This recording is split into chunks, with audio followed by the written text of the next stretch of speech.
bienvenidos al podcast Ecos de la Historia Ecuatoriana. Hoy les vamos a hablar sobre el libro Entre mitos y fábulas, capítulo 3. Nos trasladaremos a las tierras del Ecuador antiguo para debatir sobre un tema que genera debates académicos muy intensos. Todos hemos escuchado alguna vez de esto en la escuela, el Reino de Quito. ¿Realmente existió un imperio o estamos hablando sobre el mejor mito construido de nuestra historia? Mi nombre es Joana, estoy con Alex y con York. Buenas tardes, chicos. En sí, nosotros tenemos este tema que encima que es importante, a la vez es interesante. Porque hablar de Quito no solo estás hablando de una ciudad, estás hablando en general de una antigüedad. Estás hablando en cómo se fundó, qué es Quito y por qué lo llamaban antiguamente el Reino de Quito. Te entiendo claramente, Niurka. El libro nos dice entre fábulas y mitos. El Reino de Quito, claramente, nosotros no intentamos borrar nada, sino claramente intentamos sacar la verdad con hechos científicos, arqueológicos. Como decimos, aquí tenía anotado el Reino de Quito con reyes dinámicos, leyes imperiales, capitales y centralizados. Estos estaban en un territorio que son de leyendas, pero nosotros en realidad queremos ver la realidad factual. Entonces, a ver, espérame un momento. Si la ciencia actual nos dice que este gran reino no existió tal como nos lo contaron, ¿quién escribió la historia? Porque alguien debió haberse sentado a escribir con su puño y letra cada detalle de esta historia. Claro, este alguien fue un sacerdote, un padre, como lo conocen, jesuita, que es Juan de Velasco, que él es de Riobamba, su tierra natal, nació en 1789. El término de escribir esta obra, creo que para él fue inspiradora. Tiene también algunos mitos, alguna relación con lo que es la tradición oral y los documentos que actualmente se dicen, porque uno no lo sabe, se dice que no existen, que nadie los ha visto y que puede ser una mentira. Es verdad, eso se basó más en la memoria en la memoria oral, pero también tenemos que entender el contexto de Juan Velasco. Juan Velasco escribió el libro en Italia. Déjame acordar muy bien, creo que lo anoté por aquí, creo que estaba en exilio de Faesa de Italia. Cuando después de la corona española votaron a toditos, me recuerdo si eran sacerdotes. Los jesuitas, sí, los jesuitas de América. Ya, los votaron a todos, los expulsaron. Velasco sintió una profunda nostalgia y él escribió esta bonita obra. Como te digo, en Europa los europeos a nosotros nos consideraban inferior, no servíamos, en pocas palabras. Pero Velasco escribió esta obra y describió todito lo que era aquí, y como decir, nuestro pasado glorioso, como nosotros teníamos nuestras costumbres y todo eso. Pero dispuesto a eso, nosotros, déjame, creo que lo anoté por aquí, como te decía, él quiso demostrar que su patria tenía un pasado tan glorioso y noble, y como uno de ellos, el Imperio Europeo, y de nosotros era el propio Imperio Inca. O sea que esto fue una respuesta política y cultural de la época, como para demostrar que nosotros también teníamos un pasado digno de la realeza.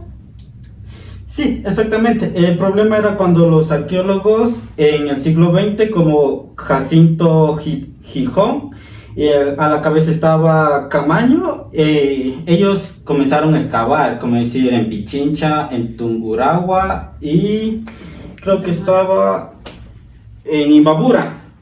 Pero ellos comenzaron a excavar en grandes ciudades, como te digo, ellos comenzaban en los reinos de las tumbas de reyes chiris, no encontraban nada, absolutamente nada. No tenían nada de evidencias, no tenían material y nada unificado con esa historia.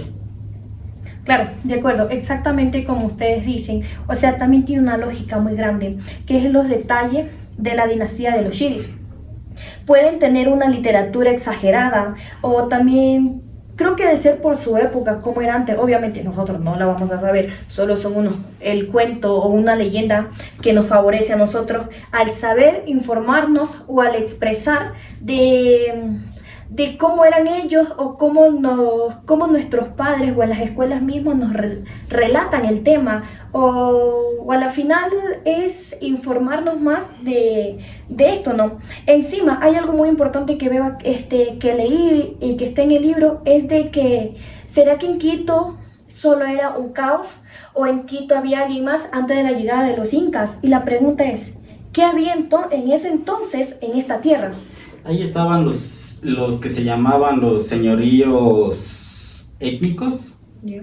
Los señoríos étnicos, los vimos que eran se me olvidó. Los cacicagos.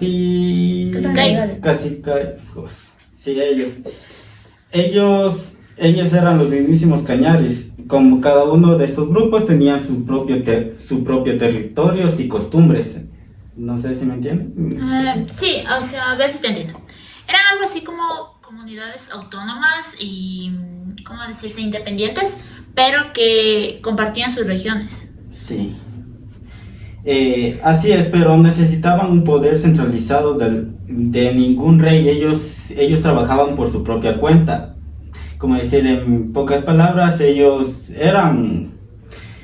trabajaban, como te digo, eran buenos trabajadores. Ellos trabajaban en el agua, lo que era en el metal, y ellos no necesitaban ningún reconocimiento y no necesitaban también no necesitaban de ser ningún imperio, porque para ellos eran algo importante, era algo único que ellos podían hacer. No necesitaban ser ni reconocidos. Listo. Esta es una distinción bastante clave, porque aquí me surge una gran duda. Si desde hace ya décadas, años, los arqueólogos y los científicos ya aclararon esto, ¿por qué la idea del Reino de Quito sigue estando clave en desfiles, en el imaginario popular e incluso en algunos textos? Ya, o sea, este es un porqué muy grande, porque la historia solo se compone en datos fríos o fragmentos. O sea, ¿qué quiere decir? Que la historia también construye la identidad de nuestro país, de nuestro Ecuador, que es muy hermosa a la vez. Cuando la República de Ecuador se separa de la Gran Colombia en 1830, éramos un país fragmentario. Claro, o sea, al final nosotros no sabíamos. Por eso Juan de Velasco, él escribió esta historia como mitos de origen, de una historia que nos llena de orgullo a la vez de saber que está hablando de nuestra ciudad, de nuestra cultura, o a la final cómo se creó la ciudad, o sea, una parte de Ecuador que es lo más importante, que es llamada la Carita de Dios, que es Quito hoy en día. Una invitación abierta a seguir investigando la verdadera riqueza de nuestro pasado arqueológico. Esta es una conclusión tan potente que la verdad me despejó varias dudas, la verdad. En definitiva, el Reino de Quito es un reflejo de una hermosa paradoja. Nació de la pluma de un hombre que solo quería defender el honor de su tierra. Y aunque la ciencia arqueológica ha desarmado esta leyenda, nos ha devuelto algo mucho más rico en historia, que nos demuestra lo humanos que éramos antes. No éramos solo un reino sumiso a un monarca, sino que éramos una red de vibrantes culturas y que éramos, aparte de autónomos, bastante valientes.